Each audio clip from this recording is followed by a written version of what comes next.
जब भी आपकी बॉडी में ऑरेक्सिन लेवल बढ़ेगा, आप उस सेम टेस्ट को फील करना चाहोगे और इस टेस्ट के एडिक्टेड बन जाओगे। ड्रग, अल्कोहल जैसे एडिक्शन के लिए भी ऑरेक्सिन रेस्पॉन्सिबल होता है, और अगर आपको जीतने के लिए लत लग जाए तो ऑरेक्सिन आपकी इस भूख को भी जिंदा रखता है।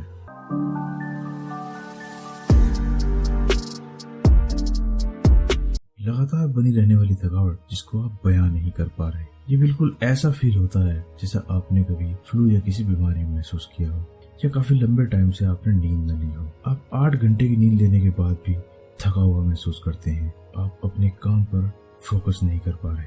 आप घर और ऑफिस में हमेशा अनप्रोडक्टिव फील करते हैं। डेली लाइफ की चीजों को मैनेज करना भी आपको बहुत मुश्किल हो रहा है। इसके बहुत सारे रीजन हो सकते हैं। Socially unrest, climate, political affairs, office politics और फैमिली इश्यूज। लेकिन इन सब से अलग कुछ ऐसा है जो आपके शरीर में चल रहा है, जिसको समझना बहुत जरूरी है।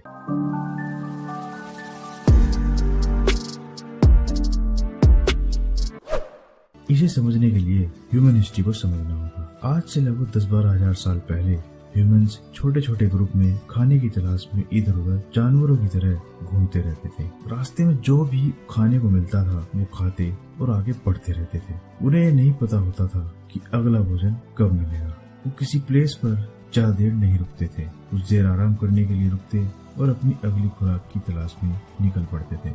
इन मॉडर्न डेज ह्यूमन के पास जरूरत से ज्यादा खाना है, बट और डीएनए स्टिल फील हम हंटर रेस में हैं। इसलिए हमें पता होते हुए भी कि ज्यादा खाना हमारे लिए हार्मफुल है, हम खाते रहते हैं। बिकॉज हमारी बॉडी फूड को देखकर वैसा ही रिएक्ट करती है जैसा कभी हंटर एज में करती थी। प्रॉब्लम की शुरुआत एग्रीकल्चर रिवॉल्यूशन के बाद होती है, क्योंकि अब ह्यूमंस के पास अपनी फूड रिक्वायरमेंट्स के लिए इधर उधर भटकने की जरूरत नहीं थी। तो इंसान घर बनाने लगे और एक स्थान पर रहने लगे। सीरियल्स, ग्रेन्स का भंडारण होने लगा और अब हमारे पास जरूरत से ज्यादा फूड अवेलेबल था, जो इस प्रॉब्लम की मेन रूट है।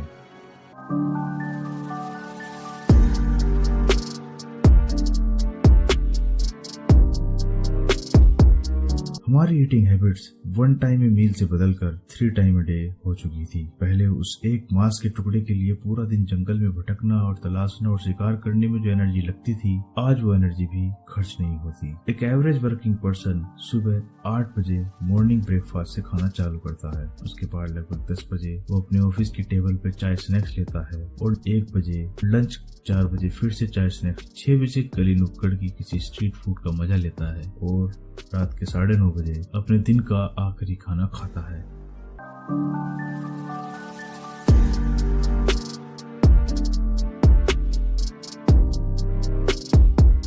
अगर हम रेगुलर एक्सरसाइज करते हैं और एनर्जी को बर्न करते हैं तो कोई प्रॉब्लम नहीं होगी, या हम फूड चॉइसेस को सही रखें जो हमारे एंसेस्टर्स खाते थे। बॉडी को भोजन पचाने में बहुत एनर्जी लगानी पड़ती है। जब हम लगातार जरूरत से ज्यादा खाना खाते रहते हैं तो बॉडी को हीलिंग पीरियड नहीं मिलता है, जिससे बॉडी वेट गेन करने लगती है, जिससे लाइफस्टाइल पर एडवर्स इफेक्ट पड़ता है। हमारी नींद की क्वालिटी डाउन हो जाती है। इससे हाई ब्लड प्रेशर, डायबिटीज जैसी समस्याएं चालू हो जाती हैं। बॉडी रेगुलेटरी फंक्शन करने में प्रॉब्लम महसूस करती है और फटीग महसूस करती है।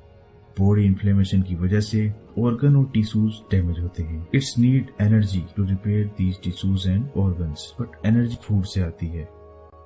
लेकिन जब हम कुछ खाते हैं तो यह ऑरेक्सिन के लेवल को कम करता है। Orexins are neuropeptides, different psychological function, sleep, weight, thermoregulation, ये सब प्रोसेस को कंट्रोल करता है।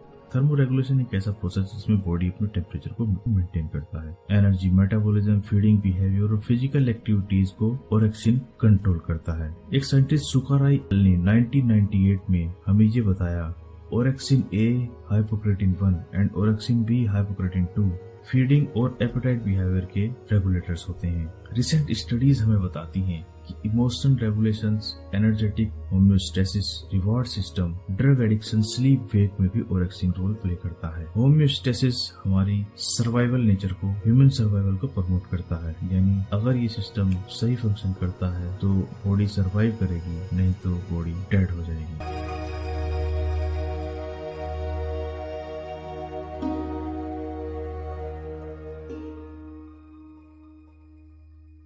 जितना ज्यादा हम खाते हैं ओरेक्सिन लेवल घटता है और हम एग्जॉस्टेड मतलब अनमोटिवेटेड फील करते हैं। लगभग 10 से 12,000 न्यूरॉन्स होते हैं जो ओरेक्सिन प्रोड्यूस करते हैं। ओरेक्सिन रिवॉर्ड सीकिंग सिस्टम को प्रमोट करता है। रिवॉर्ड कुछ भी हो सकता है, जैसे कोई ईटिंग हैबिट है, अल्कोहल या स्वीट। जैसे स्वीट्स के बाद अगर आप अच्छा फील करते हैं तो जब भी आपकी बॉडी में ओरेक्सिन लेवल बढ़ेगा आप उस सेम टेस्ट को फील करना चाहोगे और इस टेस्ट के एडिक्टेड बन जाओगे।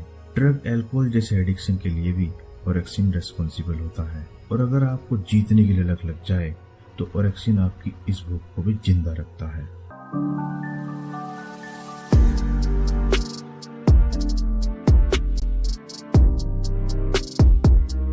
स्टडीज हमें बताती हैं orexin neurons food seeking behaviour को भी प्रमोट करता है।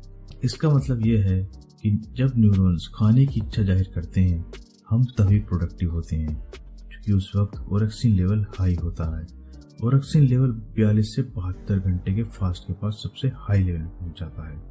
इट्स मीन आप खाना खाने से पहले हाईली फोकस्ड और अलर्ट होते हैं, और जैसे ही आप खाना खाते हैं ग्लूकोज लेवल बढ़ जाता है और ओरेक्सिन लेवल घट जाता है। इट मीन्स अगर आपकी बॉडी में ग्लूकोज का लेवल हाई है तो ओरेक्सिन लेवल लो होगा, और ग्लूकोज लेवल लो है तो ओरेक्सिन लेवल हाई होगा। लेकिन इसका ये मतलब नहीं कि हम ओरेक्सिन लेवल को हाई रखने के लिए अपना फूड इंटेक बंद कर दें या फिर उसे ड्रेस्टिकली रिड्यूस कर दें, क्योंकि इससे अदर कॉम्प्लिकेशन हो सकते हैं।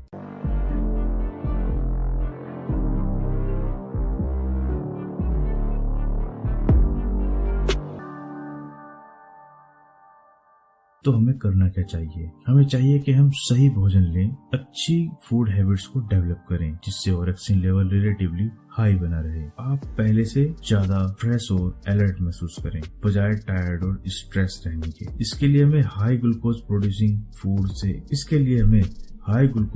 फूड के कंजम्पशन को कम करना होगा। हाई ग्लूकोज प्रोड्यूसिंग फूड्स वही होते हैं जिनमें कार्बोहाइड्रेट्स की मात्रा ज्यादा होती है। हमारी बॉडी का मेजर एनर्जी रिक्वायरमेंट कार्बोहाइड्रेट से पूरा होता है, बट हम एक्चुअली अपनी रिक्वायरमेंट से ज्यादा कार्ब्स ले रहे हैं। कार्बोहाइड्रेट डाइजेस्ट होने के बाद ग्लूकोज में कन्वर्ट होते हैं और ब्लड शुगर बढ़ जाता है। ब्लड शुगर जब बढ़ता है तो बॉडी इंसुलिन रिलीज करती है। ये शुगर को सेल्स में स्टोर करता है और ब्लड शुगर धीरे धीरे कम हो जाता है। यदि आप इतना कार्बोहाइड्रेट्स खाएंगे कि आपकी बॉडी हैंडल न कर पाए तो बॉडी का इंसुलिन प्रोडक्शन बढ़ जाता है। इससे आपकी भूख बढ़ने लगती है, एंजाइटी फील करोगे और फटीग भी, जिससे बॉडी स्ट्रेस फील करती है, जिसके रेस्पॉन्स में बॉडी कोर्टिसोल रिलीज करती है। कोर्टिसोल बॉडी सेल से शुगर को रिमूव करता है और फिर इसे ब्लड में भेज देता है, जिससे ब्लड शुगर बढ़ जाता है। अगर ये प्रोसेस दिन में एक बार हो तो कोई प्रॉब्लम नहीं है, बट यह क्रिया 2 से 3 बार अगर या उससे अधिक तो बॉडी उतनी ही बार कोर्टिसोल रिलीज करती है,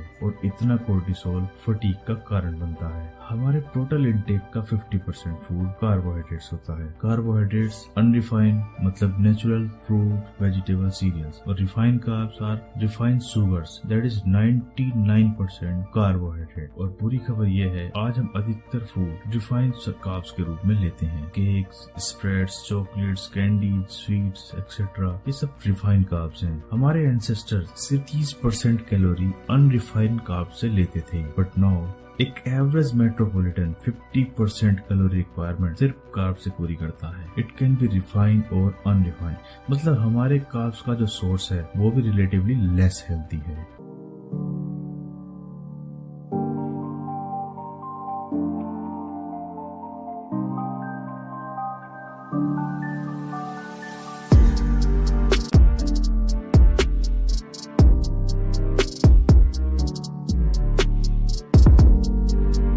ऐसा भी नहीं है कि अगर आप कार्ब्स खाते हैं तो हमेशा स्लीपी, स्ट्रेस ही फील करोगे। बॉडी बिल्डर्स बहुत सा कार्ब्स लेते हैं लेकिन साथ में प्रोटीन भी लेते हैं। Proteins are amino acids. Amino acids glucose से ओरेक्सिन रिसेप्टर्स को होने वाले डैमेज को कम करता है। तो अगर आप कार्ब्स के साथ सही क्वांटिटी में प्रोटीन ले रहे हैं तो आपको घबराने की जरूरत नहीं है। टाइमिंग ऑफ फूड, सोने से 60 मिनट पहले तक अगर आप कुछ खाते हैं तो स्लीपिंग क्वालिटी पर बैड इम्पैक्ट पड़ता है, क्योंकि बॉडी अभी भी फूड को डाइजेस्ट कर रही होती है। बॉडी फूड से एनर्जी को कन्वर्ट कर रही होती है। Physical activities. दिन में लगभग 30 मिनट आपको योगा, वॉकिंग या प्राणायाम जैसी फिजिकल एक्टिविटीज के निकालना चाहिए। जरूरी नहीं है कि आप हैवी वेट लिफ्ट करें, धीरे धीरे स्टार्ट करें और अपना एक रूटीन बनाएं एक्सरसाइज का, जिसमें आप लगभग 30 मिनट अपनी बॉडी को फिजिकली एक्टिव रखें। डाइट। किसी अच्छे डॉक्टर से एडवाइस लें कि कैसे एक हेल्थी फूड हैबिट्स डेवलप की जा सके। मैक्सिमम ट्राई करें कि अनरिफाइंड शुगर का इस्तेमाल करें, फ्रूट्स, वेजिटेबल से मिलने वाले कार्ब्स ही आप खाएं और रिफाइंड शुगर का इस्तेमाल कम करें। अगर आप कंसिस्टेंटली एक अच्छे लाइफस्टाइल को फॉलो करते हैं, आप धीरे धीरे बदलाव महसूस करेंगे। शुरुआत में ज्यादा खास फर्क नहीं पड़ेगा, but be consistent, you will find good results.